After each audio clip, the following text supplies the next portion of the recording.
Ababaka ba Uganda mu lukiiko lwa Africa oluyindira e Kigali mu Rwanda nga bakulembeddwamu minisita w'ensonga z'amawanga amalala Sam Kuteesa bawakanyiza enteekateeka y'okwongezayo okulonda ssentebe w'omukago guno.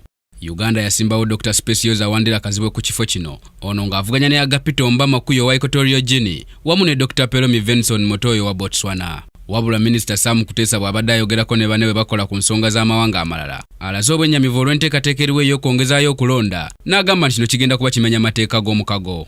Kuteesa agamba tebasobola kukkiriza kumenya mateeka ga mukago kubanga bajja kusongwamu ennwe.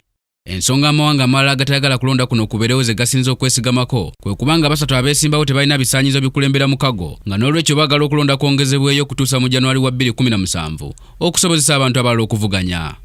Kuteesa ategeezezza nga Dr. Specioza Wandera Kazibwe bw'alina ebisaanyizo byonna ebyetaagisa era ng'alwaniridde nnyo olukalu lwa Africa. Amawanga agava mu bugwanjuba bwa Ssemazinga Africa ageegattira mu kibiina kya Economic Community of West African States kiyite ECOWAS be basinze okusimbira okulonda kuno ekkuuli. Omukago guno ogw'obugwanjuba bwa Africa gulimu amawanga 15 nga n'olwekyo bano singa tebalonda kigenda kubeera kizibu abeesimbyewo okuweza ebitundu 5 ku buli 100 okusobola okuwangula. Agavaayo galaga nti singa okulonda kwongezebwayo, minisita wa Algeria w'ensonga z'amawanga amalala Ramten Lamamra ne yali pulezidenti wa Tanzania Jakaya Kikwete bayinza okuvuganya ku kifo kya ssentebe kubanga balina ebisaanyizo ebisinga ku ebyo ebyaliwo. Ku lwa Kingdom TV, Musoke Brian amalindirire.